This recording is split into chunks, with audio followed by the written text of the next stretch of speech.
Grazie Presidente e un saluto a tutti i consiglieri e alle consigliere, se si può dire. Ho una specie di sensazione come stare a scuola alla quinta ora. Vi vedo un po' stanchi e disattenti, ma cerchiamo di essere brevi e non noiosi.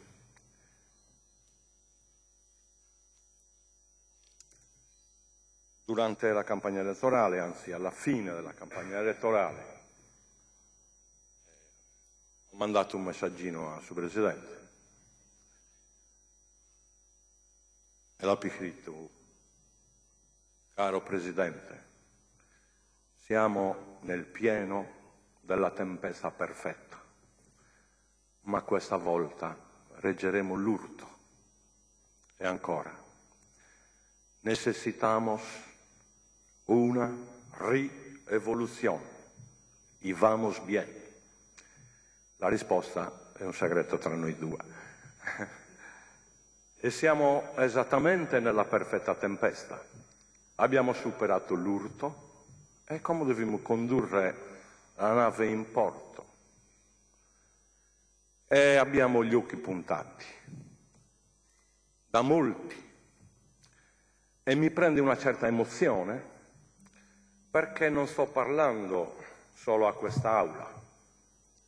Tutti voi, con la poderosa rivoluzione tecnologica, tutti noi, abbiamo parlato a 1.600.000 sardi, abbiamo parlato a oltre 2 milioni di sardi di prima e di seconda generazione, sparsi nel mondo. E ora, in questo momento, ci stanno ascoltando tutti. Quindi non è un dibattito tra di noi, destra e sinistra, è qualcosa di molto di più, cioè dare una sensazione nuova, che la necessità del cambiamento sia vera, dare una nuova passione a tutti voi che non sono abbaidenti. In un momento veramente drammatico, forse il peggiore dal dopoguerra, mai visto. E quindi abbiamo una grossissima responsabilità, tutti. E la prima cosa che necessita è cambiare clima. Un clima di scontro non serve più a niente. Perdere energie in confronti deleteri, in confronti feroci, dove la violenza verbale, essa è la regola, crea disastri e perdite di energia. Quello che è necessario far emergere, e anche in queste dichiarazioni programmatiche se ne percepisce profondamente questa nuova tensione alla collaborazione, alla convivenza civile, alla tolleranza e al rispetto. Oggi abbiamo necessità dell'ultima goccia di energia, dell'ultima goccia di intelligenza che nos è restata per uscire da queste sabbie mobili che ci attanagliano, da questo confronto impari tra mondializzazione e locale, tra globale e locale. Sono due potenze che bisogna amministrare, che nessuna deve soccombere. Dobbiamo avere la capacità di avere questo tipo di equilibrio. Adesso parlare delle dichiarazioni programmatiche, elencare, spulciare, non è possibile. Anche il Presidente ha dato 30 minuti di tempo e poi gli spengono il microfono. Altrimenti è ovvio che questo vi è buttato da 200 pagine, a 500 pagine. Rimandiamo tutto al PSR, al piano di sviluppo regionale e alle commissioni, dove lì veramente spulceremo tutto, approfondiremo il dibattito, analizzeremo e troveremo soluzioni. Noi no. Questo era doveroso, l'impegno di dare linee strategiche tendenziali del nuovo corso. Quindi non siamo qui a offenderci, a sbagliare, ma questo te lo sei dimenticato. Devono podromido dalla tensione, no? Probabilmente pure voi, ma io in particolare perché per la prima volta che un indipendentista entra nel governo regionale, ma non nel governo regionale, nel governo della Sardegna. Questo è il nostro Parlamento dal nostro punto di vista. È probabilmente una piccola carenza che su Presidente ha così una specie, e anche l'altro Presidente, una specie di timidezza o imbarazzo, o come dire, mi sfugge la parola, però ci siamo capiti, è pronunciare questa parola, sovranità, poche volte. Pare che generi un po' di imbarazzo, e anche la parola indipendenza lo genera.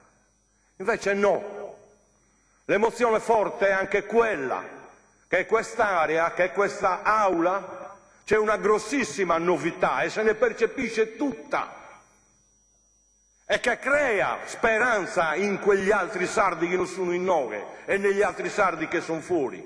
E me ne dispiace che molti sardi che hanno quelle visioni similari alle nostre, molto prossime, non possano essere rappresentati per questa legge iniqua in questo Parlamento. Ce ne dispiace di cuore, davvero, altrimenti potremmo essere stati molti, molti di più a determinare e a influenzare. Che noi non siamo diventati chissà che. Il nostro obiettivo è contaminarvi e ci stiamo riuscendo, tranquillamente, suavemente, senza scontri. È qualcosa di naturale, che parlare di natura rispetto alla cultura è un po' un artificio, che noi si proveniamo da una evoluzione storica e noi siamo, tutti noi, anche inconsapevolmente, abbiamo una forza interiore, che è una... Siamo intimamente fedeli a quelle radialità aperte e liberanti della preistoria. Anche magari non è tornare ai secoli. No, non è il mio sogno ritornare indietro nella storia, è un mito che non è mai successo a nessun popolo. Ma abbiamo un'ipinta poderosa che proviene dai momenti di vera sovranità. 1200 anni di cultura nuragica. E carissimo assessore alla cultura, dobbiamo raccontarci un po' di storie. 400 anni di libertà giudicale, avanguardia nella rivoluzione antifeudale angioina. Abbiamo, volenti o nolenti, il nostro destino tracciato in quella traiettoria di senso liberatoria e liberante verso il nostro popolo. E siete intimamente contaminati. È semplicemente un esercizio di liberazione e di libertà che dobbiamo esercitare tutto un pare. È come avere una marea di fili scordinati, ma se appena appena noi coordiniamo su, riusciremo a tessere tappetti meravigliosi con la collaborazione delle diversità presenti in quest'aula. Questa è la grande magia. E il tentativo che sta facendo IRS e le donne di IRS, perché chi hanno imposto la presenza e la scelta politica di, come dire, in una forma popolare di sporcarci le mani, sono soprattutto le donne, che conoscono profondamente la tragedia intima, profonda delle difficoltà che la maggioranza dei sardi stanno attraversando in questi momenti. E se è vero che noi appoggiamo la strategia del lungo periodo che ha presentato il Presidente Pigliaru, dobbiamo intervenire su necessità impellenti, urgenti, per restituire la dignità a chi inesorabilmente, giorno dopo giorno, la sta perdendo. Restituire la dignità. E commenti.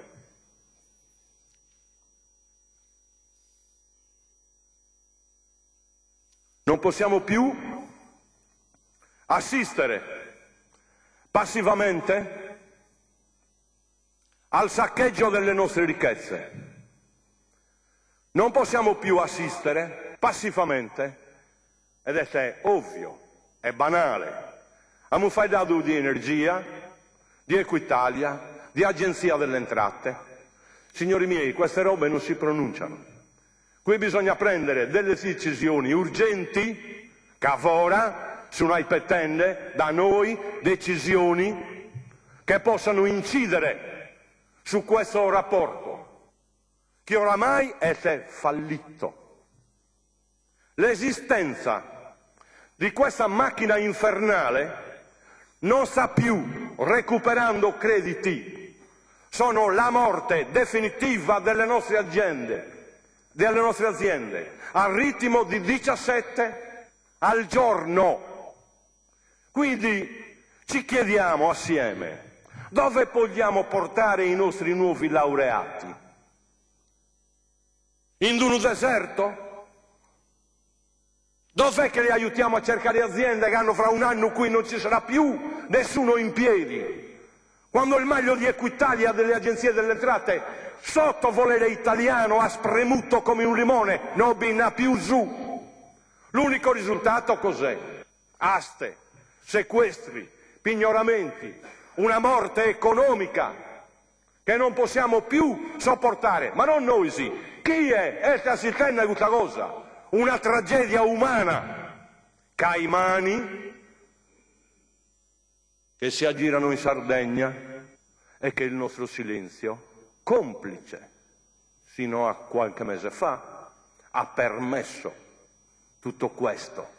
Noi dobbiamo intervenire immediatamente, subito, molto in fretta. È di moda in questo periodo parlare di fretta, ma qui non è una moda. Questa è una urgenza vera, assoluta.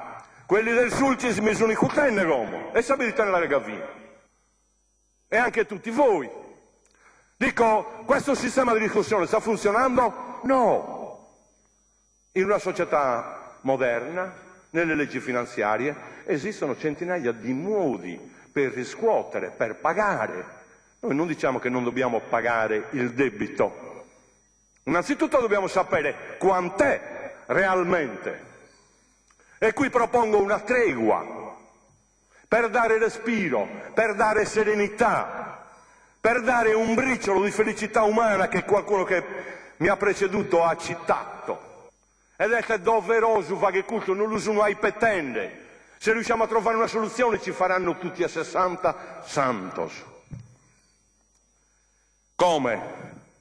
Credo che le banche, l'Agenzia delle Entrate, l'Agenzia Fidi, Consorzio Fidi, le parti interessate, educatamente si siedano e iniziano a trattare, trovare una soluzione, bloccare una tregua.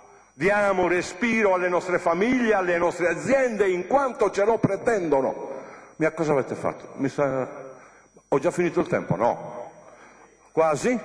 Allora acceleriamo nelle proposte concrete. Piano energetico, una rapina, 1,5 miliardi all'anno parte, via. Queremos ancora concedere? Ci sono centinaia di comitati fuori che stanno cercando di sopperire le mancanze nostre per bloccare parchi eolici,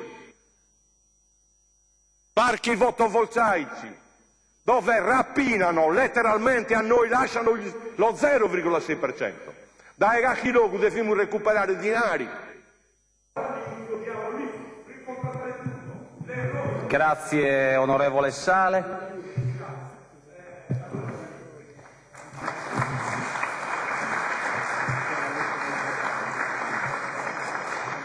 Questo era l'ultimo intervento della seduta. Il Consiglio è convocato mercoledì 9 alle ore 10:30 con il seguente ordine.